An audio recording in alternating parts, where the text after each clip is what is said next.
16세기 초 스페인 군대가 신대륙에 도착해 잉카인들의 은광을 발견하고 각종 광물과 그들의 주식인 감자와 옥수수를 가져옵니다. 당시 스페인들에게 감자는 미개인이 먹는 식량이었지만 장시간의 항해에서도 썩지 않는 항해용 비상식량으로 감자를 선택할 수밖에 없었습니다. 종교에 미쳐있던 미개한 국민과 귀족들은 전쟁으로 인한 엄청난 기근 속에서도 땅 위가 아닌 땅 아래에서 만들어지는 이 감자를 악마의 음식이라 규정하고 먹지 않았습니다. 거기다 감자에 대한 지식도 전무해 줄기나 이파리를 먹고 복통을 호소하게 되자 말 그대로 진정한 악마의 식물이라 불리면서 경멸하거나 심지어 두려워하기까지 했고, 너무 배고파서 감자를 먹을 때면 그때마다 성직자가 성수를 뿌려 정화를 하기도 했으며 결국엔 종교재판을 열어 감자에게 화형을 선고하기까지 했습니다. 이렇게 엄청난 기근 속에서도 국민들은 좀처럼 감자를 먹지 않았고 많은 사람들이 기근에 죽어나가기 시작했습니다. 도저히 안되겠다 싶었는지 독일의 프리드리히 2세는 감자를 국민에게 먹이기 위해 자신의 식탁에 매일 감자 요리를 올리도록 하고, 이제부터 감자는 왕실 귀족만 먹을 수 있다고 선포하였습니다. 그리고는 왕실 땅에 감자를 잔뜩 심은 다음 근위병을 배치해 철동같이 지키도록 한 후 밤이 되면 일부러 경비를 허술하게 하도록 하여 훔쳐가게 유도했습니다.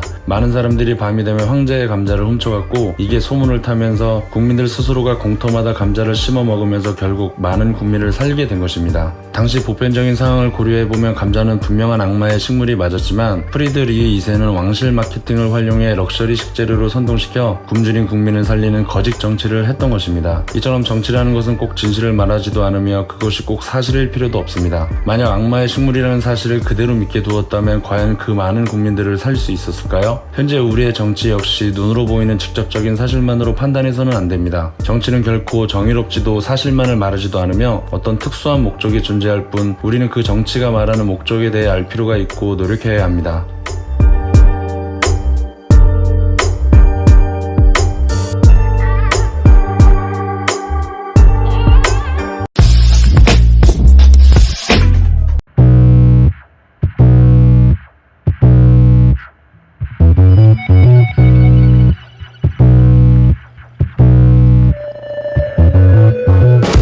15세기 이베리아 반도를 중심으로 대항해 시대가 열렸습니다. 포르투갈과 스페인은 아프리카와 아메리카 대륙을 식민지로 삼으면서 해상 무역권을 장악했고 막대한 금과 은, 그리고 귀금속과 향신료를 유럽으로 들여왔습니다. 그렇게 스페인이 주조한 은하 데소데 오초가 국제화폐 노릇을 했습니다. 1588년 영국 해군이 스페인의 무적 함대를 개박살내는 동안 옆에 있던 네덜란드가 급부상하기 시작합니다. 네덜란드는 동남아시아에 동인도 회사를 세우고 식민 지배를 확대하기 시작한 것입니다. 이때부터 수표를 만드는 등 근대적인 운영 시스템을 만들기 시작했고 국제화폐는 네덜란드의 길도화로 넘어가게 되었습니다. 시간이 흘러 파운드와 금을 연계한 근본위제를 도입한 해가 지지 않는 나라 대영 제국의 파운드가 기축통화의 자리에 오르게 됩니다. 금의 양만큼 통화량이 조절되기 때문에 안전하게 운영이 가능했지만 1, 2차 세계대전으로 금을 너무 허비해 파운드를 충분히 찍어낼 수 없게 됩니다. 당시 전쟁으로 인해 많은 나라들이 근본위 제도를 폐지하기 시작했지만 영국은 기축통화국으로서 근본위 제도를 폐지할 수가 없었습니다. 그렇게 돈이 부족한 영국은 미국으로부터 돈을 빌리기 시작하면서 점점 파운드의 힘이 약해지기 시작합니다. 이렇게 각국의 금은 미국으로 이동하게 되고 미국은 많은 금 보유량을 기반으로 근본위 제도를 유지할 수 있게 되지만 더 이상 파운드를 금으로 바꿀 수 없게 된 영국은 1930년 근본위 제도를 폐지합니다.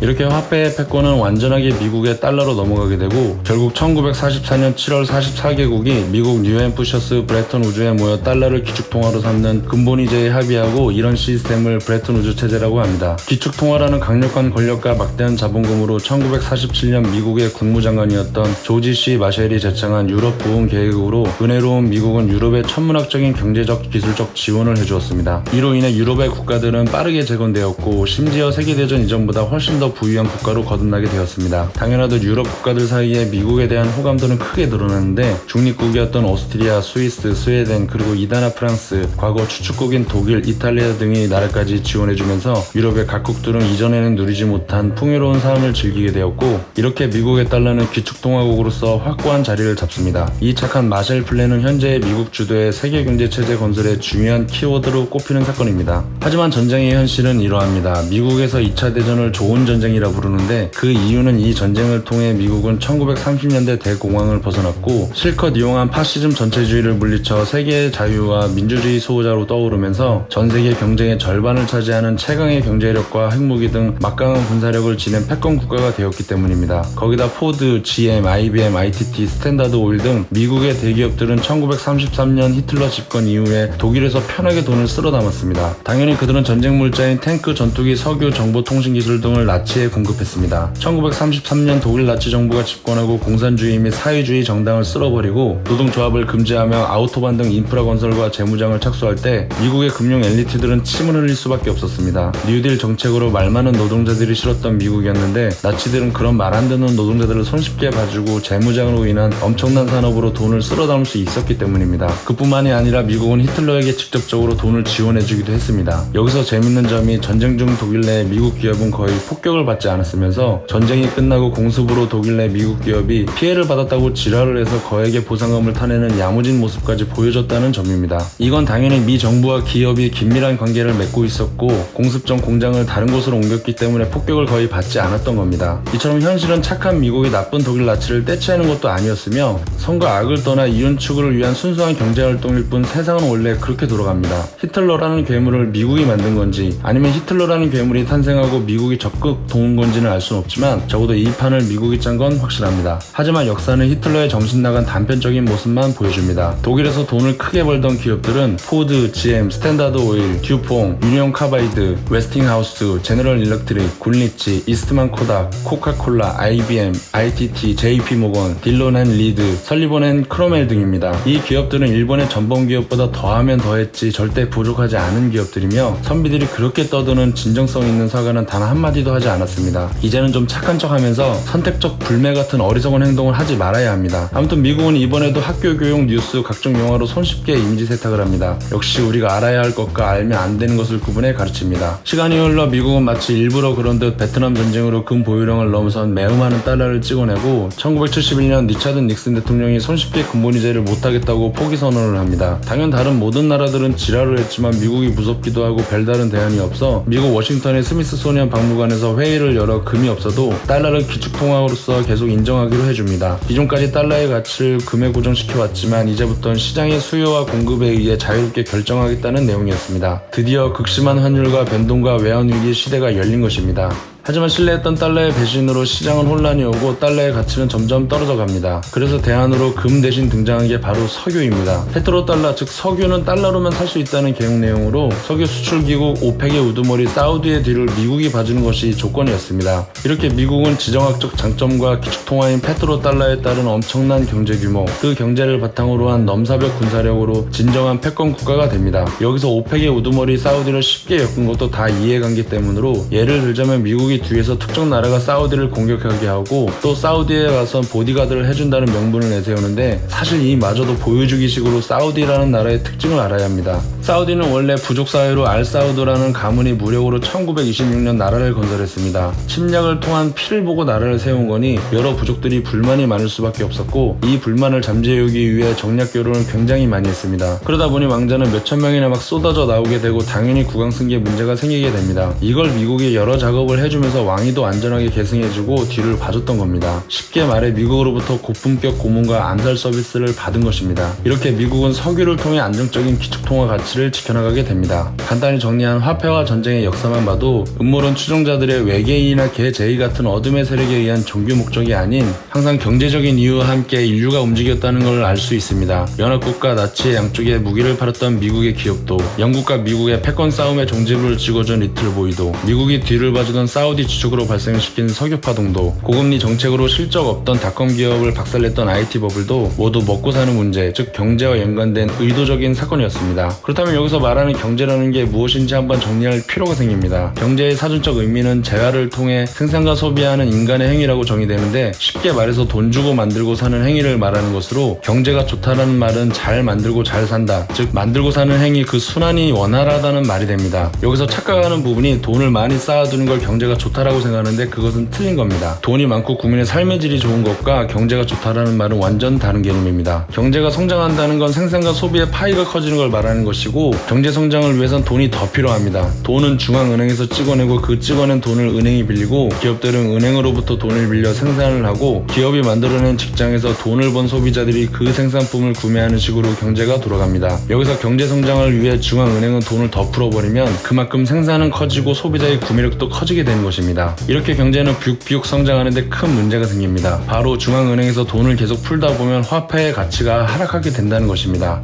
흔히 부동산 이야기를 할 때 공급과 수요의 법칙을 예를 들며, 앞으로 부동산은 무조건 오를 거라 모르고 하는 소리인지 구라치는 건지 뇌 없는 소리를 하는데, 이 공급과 수요의 법칙은 화폐에도 똑같이 적용됩니다. 그러니까 일반인들의 가장 큰 실수나 착각이 화폐는 공급과 수요의 법칙의 범주에 포함되지 않는다고 생각하는 것입니다. 심지어 구매할 때조차 레버리지, 즉 온갖 빚을 끌어모아 구매합니다. 그러니 화폐의 양, 즉 통화량에 따른 이 경제라는 건 엄청난 조정을 받게 되고, 보통의 사람들은 이 사실을 알면서 모르고 있습니다. 시중에 화폐가 많이 풀리게 되면 물건보다 화폐의 양이 많아지게 되기 때문에 당연히 물가는 오르게 되고, 이걸 인플레이션이라고 합니다. 인플레이션이란 단어가 마치 경제활동 중 우연히 발생된 결과로 느껴지게 만드는데, 사실 이건 완전 의도적이고 화폐에 숨기는 그 자체입니다. 때문에 중앙은행을 넘어서 국가는 언제나 통화량에 매우 신경을 쓸 수밖에 없습니다. 경제가 둔화되면 통화량을 늘려 생산과 소비를 촉진시켜 경제가 잘 돌아가게 만들고, 물가가 오르면 통화량을 조절해 물가 상승세를 잡는 식으로 통화량은 매우 중요한 요소입니다. 그러니 재벌이 아닌 부자들이 집구석에서 돈을 쌓아두는 걸 국가나 중앙은행은 결코 반가워하지 않습니다. 빈부의 격차를 줄이려는 정부의 노력도 같은 이유이고, 국가는 일반 국민이 부자가 되는 걸 결코 바라지 않습니다. 언제나 많이 일하고 많이 소비하기를 바랄 뿐입니다. 하지만 시간이 흐르고 화폐를 계속 찍어내면 결국 인플레이션은 옵니다. 여기서 화폐를 더 찍어내는 행위를 편하게 양적 완화라고 부릅니다. 현재 미국의 인플레이션을 두고 이제 기축통화 패권이 중국으로 갈지도 모른다고 생각하는 건 정말 어리석은 판단입니다.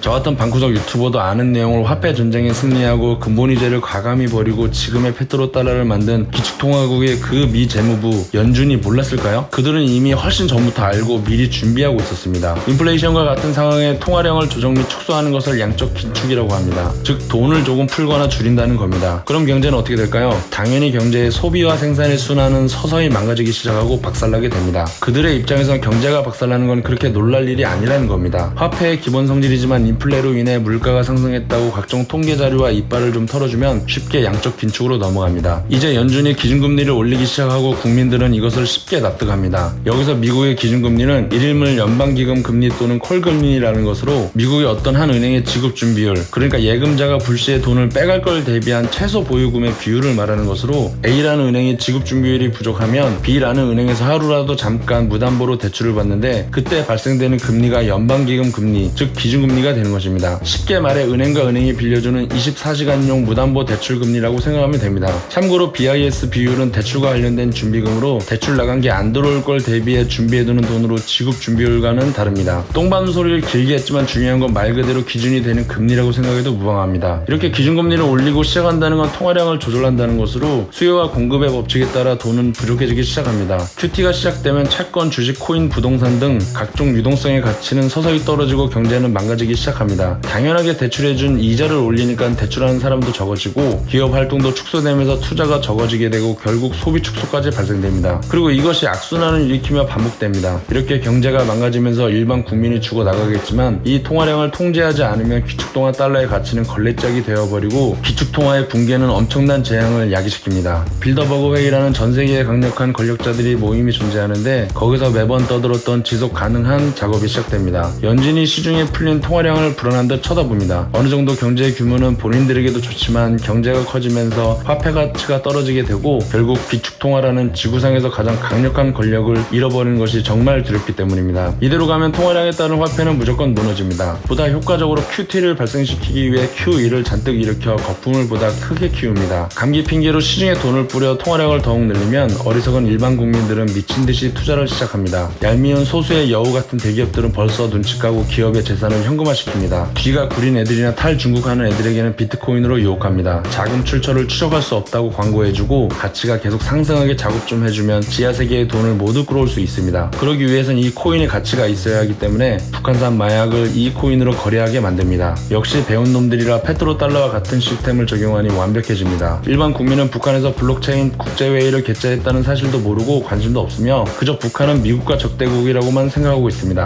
그 못 사는 나라가 그 정도의 로켓 기술을 가지고 핵탄두를 준비한다는 게 현실적으로 불가능하지만 로켓 좀 몇 발 쏴주면 아무 생각 없이 북한은 저스트 주적이 됩니다. 일부 배우신 국민들 중 음모론이라고 개거품 물겠지만 미국은 이미 2차 세계대전 때 나치에게 물건을 대주고 연합군과 서로 싸우게 만들어 큰 돈을 벌었던 전적이 있으며 거지나라 북한이 ICBM을 미국의 눈을 피해 뚝딱 만드는 건 현실적으로 불가능하기 때문에 단순 음모론이 아닙니다. 아니 음모론이라고 보면 그들은 더 좋아합니다. 그렇게 비트코인에 꿀을 발라주고 네이밍에서부터 춘장 냄새 확 나는 한류를 일으켜줍니다. 더운 여름 소 랄부같이 긴 얼굴을 한 이름부터 랄부남이라는 부동산 유튜버가 부동산은 무조건 오르고 금리와 전혀 상관없다라고 선동합니다. 그런데 이런 엉터리 방송하는 애들이 한둘이 아닙니다. 당시에는 부동산이 폭락할 거라고 이야기하면 어디 비용신 취급받고 조롱받던 시절이었습니다. 한류붐을 맞은 핫한 브랜드 대한민국. 그때의 대한민국은 부동산 투자가 활발을 넘어 폭발했기 때문에 탈중국 재벌들이 비트코인을 타고 한국에 들어가 부동산 투자를 해서 부자가 된다고 작업해줍니다. 이 비용신들은 곧 양적 긴축을 발생시키면 부동산이 붕괴돼서 거지가 되는데 그런 것도 모릅니다.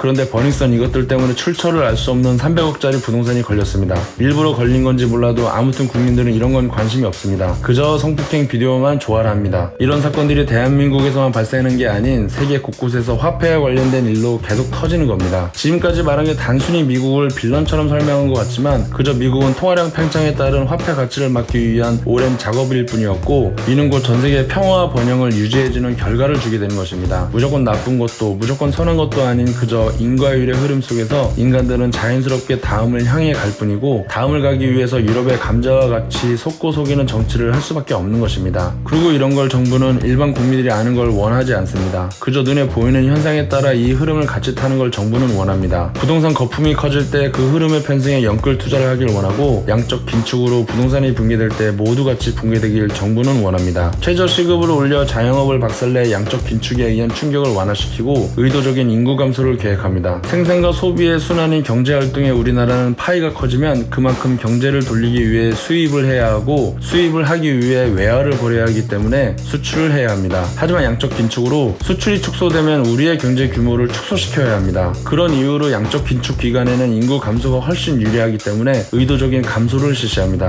거기다 때로는 중국을 엮어 돈을 빨아먹고 양적 긴축으로 박살내기 위해 중국몽을 하기도 합니다. 결국 양적 긴축으로 화폐를 제외한 모든 물건의 가치는 하락하게 될 것이고 달러는 기축통화 패권을 다시 한번 해먹을 것 같습니다. 이렇게 정치는 선과 악이 따로 존재하는 것이 아니며 화폐의 흐름에 맞춰 특수한 목적을 위해 거짓말을 하기도 하고 정의롭지 못하기도 합니다. 그러니 이제 더 이상 특정 정치인을 맹목적으로 빨거나 디스하는 시간으로 인생을 낭비하지 마세요. 그들은 큰 흐름에 맞춰 그 역할을 할 뿐입니다. 물론 수고비도 챙깁니다. 아인슈타인의 말처럼 대중들이 가는 그 곳으로 가기 전 스스로 생각해 보기 위해 만든 영상이었습니다. 콘업은 B급 퀄리티의 마이너한 채널로 유튜브의 규정을 준수하며 선비주의적 성향을 지향하고 분석한 내용에 오류가 있을 수 있습니다. 대부분의 영상이 비판적이고 거친 영상으로 성향에 맞지 않으신 분들은 콘업의 모든 영상을 패스하시길 강력하게 추천드립니다. 부족한 영상 끝까지 봐주셔서 감사합니다.